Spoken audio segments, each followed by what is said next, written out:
my brothers and sisters, a man was sailing with his family from one city to another when suddenly their ship wrecked. Only his wife managed to survive, holding onto a piece of wood until she drifted to an island. And alhamdulillah, she found that she was not alone on this island, because there was a man already there. But guess what? This man was a criminal. He had committed every kind of sin you can think of. He was a murderer, a liar, a thief, and a person who did not care about anyone. When he saw this woman, he thought to himself, finally, I can do something good. I'll marry her, so that at least people will not say that I never did any good in my life. But when he approached her, he heard something that made him freeze. She was trembling and said, I fear God. He turned back, astonished. You fear him this much, and you've done nothing? Then I should fear him even more. Immediately, he backed off, feeling guilty. It dawned on him, how can I, a person with all these sins, even think about marrying this innocent woman? So he left her alone, feeling terrible inside. After some time, this righteous woman prayed, Oh, God, please send help.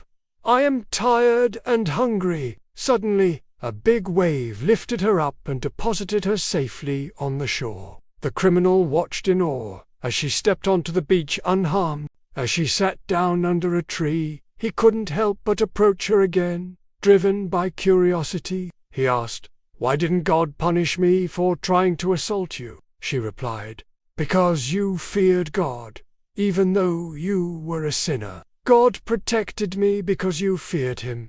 Just as he may forgive you for your past, he may also grant you goodness in your future, if you turn to him. The criminal felt a surge of hope. Can you pray for me? Of course, she said, standing up. She raised her hands and prayed, Oh God, forgive this person's past, and guide him to do good in the future. As she spoke, the criminal noticed tears streaming down her face. Why are you crying? He asked. She turned to him, her eyes filled with compassion. I am shedding tears of joy, because I know that you won't touch me, but there is a chance that you might touch other women like me in the future. Therefore, I pray that God forgives you for what you might do tomorrow, just as you have been forgiven for what you have done today. At that moment, the criminal realized that this woman wasn't just a victim. She was a messenger of God, sent to guide him to seek forgiveness. Overwhelmed with emotion, he fell to his knees and prayed, Oh, God, forgive me for my past sins, just as you have forgiven this woman for hers. Suddenly, a voice echoed, Your past is forgiven. Relieved and joyful, the criminal stood up and embraced the woman, thanking her for her kindness. Then they heard the sound of a boat approaching. A ship is coming, she exclaimed. The criminal, now filled with hope, waved his arms to signal for help. The boat docked, and when those on board saw the criminal, they shouted, It's that murderer, that thief, that liar! Get away! He cried out, No, I am a changed person.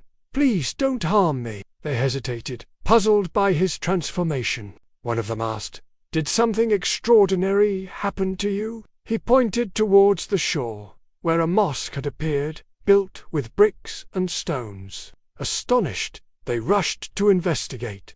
But when they reached the shore, everything looked the same. No mosque existed. Only palm trees swayed in the wind. The ex-criminal returned to his boat and sailed away, leaving the island and its miracles behind. As he journeyed, he noticed a cloud following him. Puzzled, he looked up at the sky, wondering why a cloud would trail him. Shortly after, he encountered a monk who had been traveling on foot along the coast. Recognizing the cloud, the monk greeted him warmly. Oh, you must be the person I am looking for. I've been calling out for a cloud to shield us from the scorching sun, but none have come. The man replied, I don't think I have done a good deed to ask for anything. The monk said, Try asking anyway. Just say, Amin. He did. Or, God, grant us shade under a cloud. Immediately, the cloud enveloped them. When the ex-criminal decided to part ways, the cloud moved with him. The monk called out, "Tell me your story," and the man shared his entire tale. The monk listened intently, and when the man finished, he said, "God forgave your past because of your fear. Now be careful with your future." And thus this criminal turned righteous. May Allah Almighty forgive us and grant us goodness in this world and the hereafter.